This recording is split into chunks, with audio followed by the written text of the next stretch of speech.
বর্ধমান থেকে আসছি। আমার নাম নীলিমা পান্ডে গোস্বামী। আমি প্রথম এই নোভার সেন্টারের অ্যাড্রেস একজন আমারই পরিচিত, উনি এখানে এসেছিলেন, এসে সাকসেস পেয়েছিলেন, ওনার মাধ্যম দিয়েই আসি প্রথম 2021 সালে। তো তখন ওনাকে দেখানোর পরে আমাদের একটু ফিনান্সিয়ালি প্রবলেমের জন্য আইভিএফ করার জন্য বললেও আমরা সেই সময় করতে পারিনি। তো পুনরায় আমরা 2023 সালের আগস্ট মাসে ফাইনালি সিদ্ধান্ত নিই যে এই আইভিএফ প্রসেসটাতে যাব। দিয়ে আগস্ট মাস থেকে আমরা এই প্রসেসিংটা চালু করি এবং ফাইনালি আজকের দিনে একটা সাকসেস রেজাল্ট পেয়ে খুব ভালো লাগছে।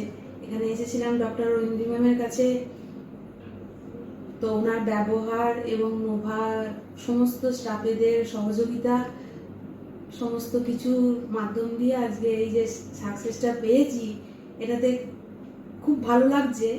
এবং সবচেয়ে বড় ব্যাপার, ঐন্দ্রি ম্যামের কাছ থেকে সবসময় মানে ফোনে উনি যোগাযোগ রাখতেন, মানে কোনো অসুবিধা, আমি বারুইপুরে একজন সার্ভিস করি, তো একা থাকতাম যেহেতু একটা মনের মধ্যে ভয় একটা অবশ্যই কাজ করতো যে একা যেহেতু থাকি, তো সেই হিসাবে ওনাকে সবসময়তেই কোনো অসুবিধা হলে ফোন করলে বা মেসেজ করলে, এটা আমার কাছে সবচেয়ে বড় পাওয়া যে উনি সবসময় সাথে সাথেই রিপ্লাই দিতেন এবং সমস্ত অসুবিধাতে কি করতে হবে না করতে হবে বেশি ভয় পেও না, এসব এই মানে সহযোগিতাটা পেয়ে মানে হয়তো এতদূর আসতে পেরেছি।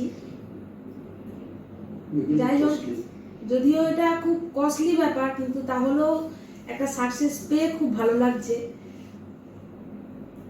মানে খুবই ভালো লাগছে। মানে যেটা কিভাবে ব্যক্ত করব, যারা এখনো অনেকে ভাবেন যে আইভিএফ সম্পর্কে জানেন না বা আসতে হয়তো ভাবছেন যে আসবো কি আসবো না, তারা অবশ্যই নোভাতে আসুন এবং ওনাদের সাথে যোগাযোগ করুন বা ডক্টর ঐন্দ্রি ম্যামের সাথে যোগাযোগ করে নিশ্চয়ই আপনারাও সাকসেসফুল একটা রেজাল্ট পান, সেটা আমিও চাইবো।